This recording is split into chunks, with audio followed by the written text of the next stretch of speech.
저희가 이제 오늘 다 함께 그 민수기의 26장의 두 번째 인구 조사를 함께 읽었잖아요. 그래서 그것을 이제 인구 조사를 하면서 각 지파들의 마음이 어땠을까 참 굉장히 특별했을 것 같습니다.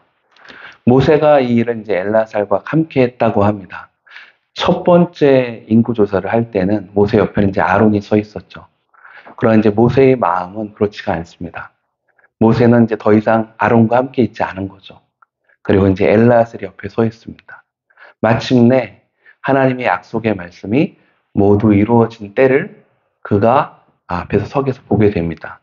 원래는 하나님께서 그 처음에 인구 조사를 하시고 들어가시려고 하시는 것이 원래 하나님의 계획이었지만 우리 사람들의 불순종으로 말미암아 이스라엘의 불순종으로 말미암아 그때가 그 40년 그 하나님 앞에 하루하루 불순종한 날들을 계수하여서 하나님을 멸시했던 사람들에게 그 첫 번째 인구 조사 때 하나님께서 원래 축복하시고자 하셨던 사람이 단 한 사람도 들어가지 못하고 이 모든 일들이 일어나면서 40년을 모세가 지내왔습니다. 그리고 이제 모세가 다시 섰을 때 하나님께서 인구 조사를 하라고 하셨을 때 모세의 마음에 깨달은 게 있을 거예요. 이제 때가 되었구나. 하나님께서 다시 한번 이 일을 행하시겠구나 생각했을 것 같습니다. 동시에 모세가 본 것은 이제 첫 번째 인구 조사 때 있었던 그 많은 사람들이 다 없어진 거예요. 1세대가 다 죽고 없어졌습니다. 이제는 2세대, 이민을 가시면 이제 1세대 교포가 있고 2세대 교포가 있잖아요. 2세대 교포는 그 나라 문화와 그 나라 말을 하는 사람들입니다. 마치 이스라엘 백성도 이집트의 문화와 이집트에서 우상을 섬기던 1세대들이 그래서 늘 주님과 이 이집트 우상들을 섬겼던 문화 사이에서 혼동하던 그 사람들이 다 죽고 없어졌습니다. 이제는 2세대, 하나님 나라의 율법을 기억하고 태어날 때부터 그러한 삶 안에서 살아왔고 비록 광야 생활이었지만 자기가 본 것은 이집트의 우상이 아닌 거죠. 하나님의 그 성전, 하나님의 그 말씀대로 쭉 따라가면서 진행해 왔던 그 진 안에서 살아왔던 그 청년들, 아이들이 이제 그 아이들이 자라나서 이제 마침내 인구조사에 들어가게 된 것입니다. 그래서 모세의 마음이 굉장히 특별했을 것 같습니다. 어떻게 보면 그때 잘했다면 어떤 일이 있었을까? 이런 생각도 있었을 것이고요. 그리고 동시에 특별한 또 소망도 생겼을 것 같습니다. 이 모든 것을 다 봐온 목격자로서 하나님께서 이 일들을 다시 일으키시구나 하는 특별한 또 마음도 있었을 거예요. 그런데 특별히 하나님께서 이 모든 한 지파 한 지파를 계수하시고 또 그들로 하여금 그것을 행하게 하신 데는 1세대 인구 조사 때와 같이 첫 번째 인구 조사 때와 같이 전쟁 앞에 이제 다시 들어갈 땅에서 있을 전쟁을 위한 계수이기도 했고 또 이제 나중에 보시면 이제 26장 후반에도 나오는 그 땅을 분배하기 위해서 이제 그런 목적도 있었지만 특별히 이스라엘 사람들에게 이것을 하시면서 몇몇 것들을 인구조사 기간 가운데 기록을 하시고 이스라엘 사람들로 하여금 다시 한번 생각해 보게끔 하시는 그런 부분들이 있었습니다. 그래서 오늘 우리가 인구조사 말씀 1절부터 50일까지 쭉 여러분들이 읽어보셨는데요. 그러면 그 기록된 말씀을 통해서 바로 이 세대 인구조사를 했던 그 당세대뿐만이 아니라 다가올 가나안에서 살 사람들 그리고 앞으로 다가올 이스라엘 사람들과 영영토록 기록된 하나님의 생명의 말씀책에 기록되어져 있는 저희와 같은 성도들, 하나님의 성도들이 배우기 원하시는 것은 무엇일까요? 그거를 한번 오늘 좀 봤으면 좋겠습니다. 첫 번째 하나님께서 이 인구조사를 통해서 우리에게 말씀하시는 것은 죄의 결과에 대해서 우리가 배우기를 원하십니다. 불순종의 결과로 사실은 이 두 번째 인구조사가 시작됐다고 봐도 과언은 아닙니다. 원래 이것이 하나님의 오리지널 플랜, 하나님 모르신 바 되었다고 생각하지는 않습니다. 하나님은 모든 것을 다 아시죠. 그러나 원래 하나님께서 생각하시고 그들에게 하셨던 것은 처음에 1세대가 가나안 땅에 들어갈 수 있기를 당연히 기뻐하셨을 것입니다. 그러나 그들은 하나님을 의심했고 하나님께서 약속하셨지만 그것을 신뢰하지 않았고 심지어 우상을 섬김으로 하나님을 근심케 하기도 했고 가장 결정적으로 약속을 주셨음에도 불구하고 그것을 믿음으로 받지 않았습니다. 그래서 결과적으로 그들에게 40년이 지연됩니다. 죄는 언제나 우리의 성도의 삶에 미루어지는 것을 가져옵니다. 하나님께서는 우리가 계속적으로 어떠한 아버지도 자녀가 성장하는 정상적인 시간을 가지는 것을 기뻐하지 않는 부모는 없습니다. 하나님께서도 우리 성도 한 사람 한 사람에게 그 장성한 분량에 이르기까지 성도가 자라나는 것을 기뻐하십니다. 그렇다면 죄가 우리에게 가져오는 것은 무엇일까요? 그것은 미루어짐입니다. 마땅히 장성한 분량에 이르러 이제는 어린아이가 먹는 그 우유를 먹는 것이 아니라 마땅히 장성한 분량에 이르러 성인이 먹어야 할 음식을 먹어야 함에도 불구하고 우리가 죄 가운데 우리 삶을 계속 타협하고 죄 가운데 하나님을 신뢰하지 않게 되면 계속적으로 그 자라남이 있지 않게 되는 일을 우리는 단순히 구약에서만 보는 것이 아니라 신약에서 바울이 그 고린도 교회라든지 다른 성도들에게 경고할 때에도 동일하게 이 말씀을 하는 것을 볼 수 있습니다. 여러분, 죄는 우리 삶에 미루어짐을 가져옵니다. 자라나지 못하게 합니다. 마땅히 성취해야 될 것들을 얻지 못하게 합니다. 그럼에도 불구하고 우리가 죄를 선택하기 원하신다면 그건 본인 선택입니다. 무서운 말씀 아닙니까? 하나님은 우리를 강요하지 않으세요. 왜냐하면 우리를 사랑하시기 때문입니다. 만약에 우리를 강요하셨다면 우리를 애당초 자유의지가 없는 존재로 만드셨을 것입니다.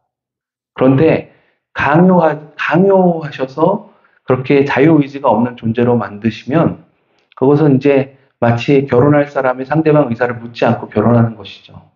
아니요, 하나님은 그런 관계를 원하시는 것이 아니에요. 물어보십니다. 따라오겠느냐? 우리의 믿음의 반응을 요구하십니다. 그런데 우리가 그것에 대해서 어떻게 신뢰하고 나아갈 것인가? 그것을 우리의 가운데 선택할 수 있는 은혜를 허락하십니다. 이것은 은혜입니다. 왜냐하면 사랑이 깊어질 수 있도록 하게 하시는 것이죠. 이스라엘 백성에게도 그런 기회가 있었습니다. 그러나 미루어지게 된 것이죠. 두 번째, 지파들에게서 볼 수 없는, 더 이상 볼 수 없는 특정 인물들이 있습니다. 잘 보시면 9절에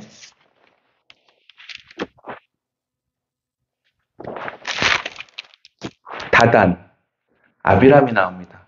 고라의 무리에 들어가서 모세와 아론을 거슬러 여호와께 반역하였다고 합니다. 250명을 삼키우는 일이 일어났다고 합니다. 이들은 더 이상 보여지지 않습니다. 이 인구 조사에서. 그죠? 하나님께서 특별히 이걸 기록하신 목적이 있습니다. 시므온 자손을 볼까요? 14절에 보시면 이는 시므온의 종족들이니 계수된 자가 22,200명이었더라. 원래 시므온은 59,000명, 정확하게는 59,300명 정도가 되었습니다. 1차 조사 때는 그랬습니다. 그런데 어떤 일로 말미암아 무려 37,000명이나 감소가 된 것이죠. 1차 조사 때는 이 그룹이 세 번째로 인구가 많은 그룹이었습니다. 그런데 2차 조사 때는 급격히 감소해서 다른 지파들과는 비교할 수 없을 정도로 감소된 것을 봅니다. 어떤 학자분들은 아마도 이 전에 있었던 도올에서 생긴 일에서 있었던 일에 이 시므온 지파가 많이 연결이 되지 않았나. 바로 하나님의 진노를 유발하고 비느하스가 일어나서 그 일을 행했던 바로 그 일 가운데 이 시므온 지파가 많이 연결되어 있지 않았을까라고 생각하시는 분도 있습니다. 중요한 건 시므온 지파 안에 어떤 일이 일어났고 그 일로 인해서 급격하게 감소했다는 것입니다. 죄가 연결되어 있다는 것이죠. 19절에 보시면 에르와 오난이라는 유다의 아들들이 나옵니다. 비록 이분들이 이제 나온 언급된 이야기는 사실 창세기입니다. 그죠? 유다가 자신의 며느리 다말과의 일 가운데서 첫 번째 아들 에르와 오난이 하나님께 순종하지 않음으로 말미암아 그 자식을 생산하지 않아서 결국 하나님의 진노를 얻어서 죽게 되는 일이 왜 굳이 여기에 기록되냐는 것입니다. 이 출애굽 사건에 연결된 사람들도 아닌데 하나님께서 뭔가 말씀하시는 것이 있는 거죠. 그것은 불순종의 결과로 말미암아 이 어떠한 일이 일어난지를 이스라엘 자손들한테 계속 기억시켜 주시기 위함입니다. 그래서 이러한 불순종의 광야의 시간 동안에 하나님이 이스라엘 지파에게 배우기 원하셨던 것은 불순종에는 결과가 있고 대가가 있고 그에 따른 징계가 있다는 것입니다. 사람들이 급격히 감소했습니다. 그 가족이 온전히 성장하지 못한 것이죠. 그 공동체가 온전히 주님 안에서 장성한 분량에 이르지 못합니다. 시간은 미루어집니다.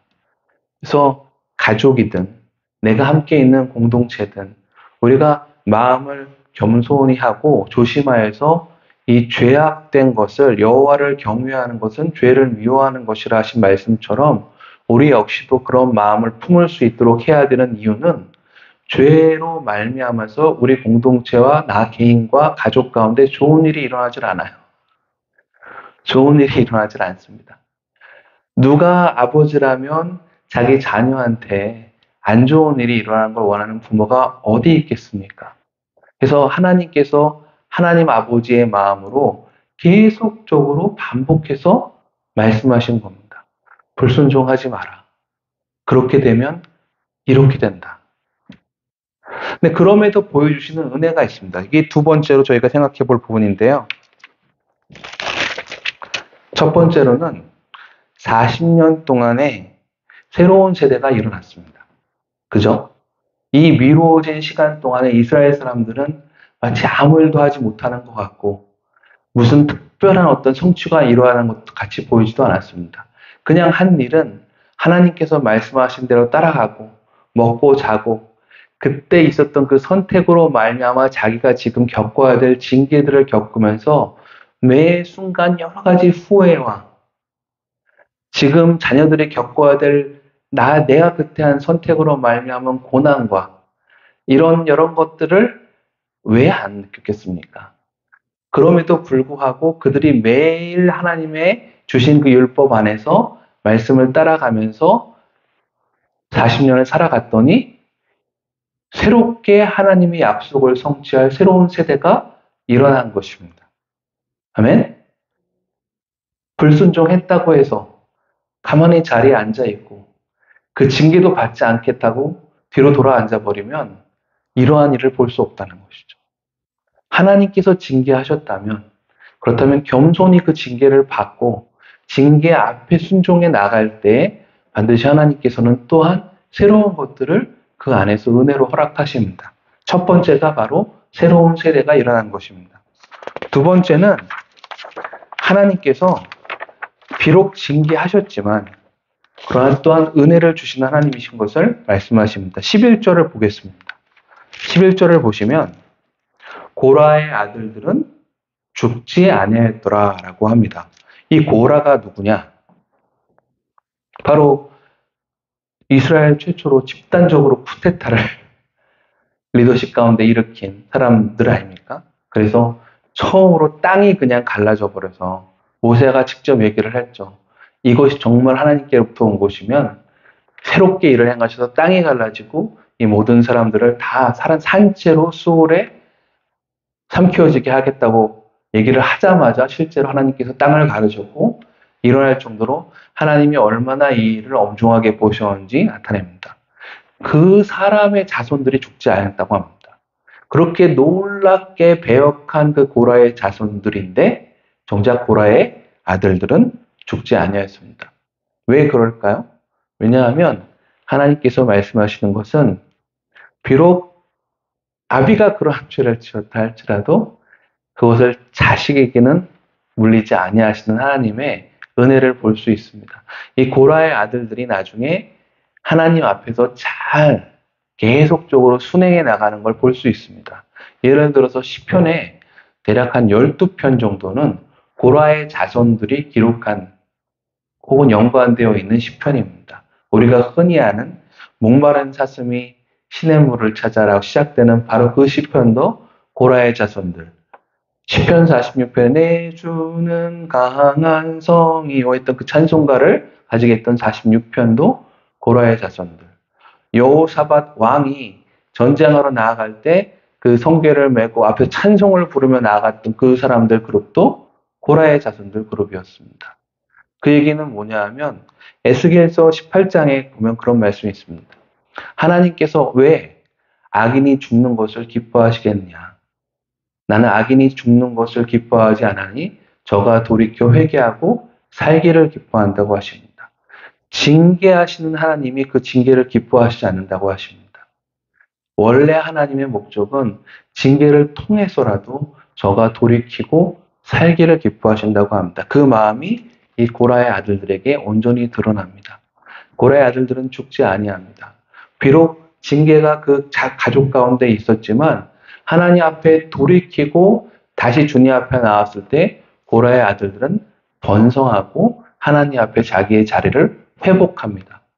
하나님께서는 너 잘못했으니까 너는 앞으로 하나도 달라지지 않겠지. 이런 하나님이 아닙니다. 하나님께서는 그것을 기대하시지 않습니다. 하나님께서는 저가 돌이키고 하나님 앞에 나오기만 한다면 언제든 은혜로 새롭게 축복하시는 하나님인 줄 믿기 바랍니다. 아멘. 오늘 말씀을 정리하겠습니다. 첫 번째는 죄를 가벼이 여기면 안 되겠습니다. 죄를 가벼이 여김으로 말미암아 우리 삶에 징계가 찾아오고 미루어짐이 일어납니다. 그러나 히브리서 12장 7절 말씀을 보면 주께서 사랑하시는 자마다 또한 징계하시나니 징계가 오시는 자녀가 아니라고 하시죠. 징계가 만약에 일어났다면 징계 동안에 뭘 훈련할지도 생각해 봐야 합니다. 그죠?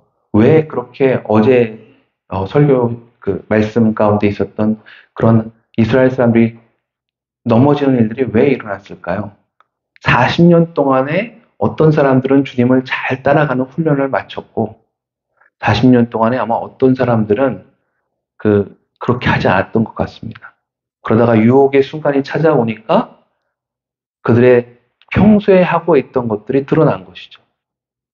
여러분, 징계가 꼭 안 좋은 것은 아닙니다. 징계를 통해서 우리가 내가 하지 않았던 것들, 하나님과의 관계에서 경작하지 않았던 것들을 다시금 할 수 있는 기회를 주시는 겁니다. 아멘? 은혜 주시기 원하는 하나님의 마음을 두 번째로 믿고 그 믿음으로 살아가겠습니다.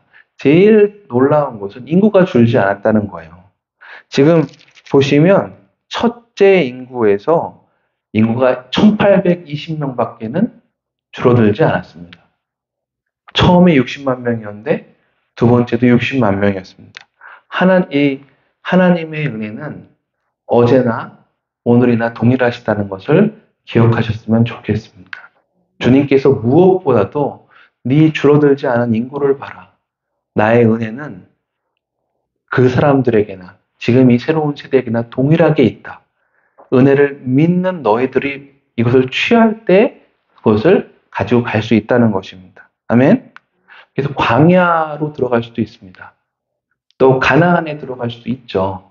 우리 삶에 더 중요한 것은 그 광야 안에서든 가나안 안에서든 내가 예수님과 지금 하나님과 동행하고 있는가.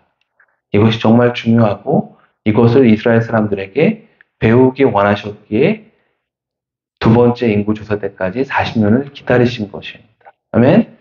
하나님께서 우리 삶을 기다리십니다. 오늘 그렇게 좀 저희가 기도할까요? 하나님 저를 기다려 주셔서 감사합니다.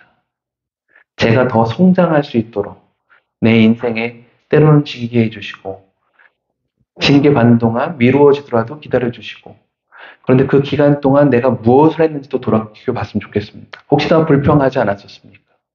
사실은 그것이 우리가 더더욱 하나님 앞에 가까이 나갈 수 있는 기회였는데 내가 그 기회를 어떻게 쓰고 있습니까?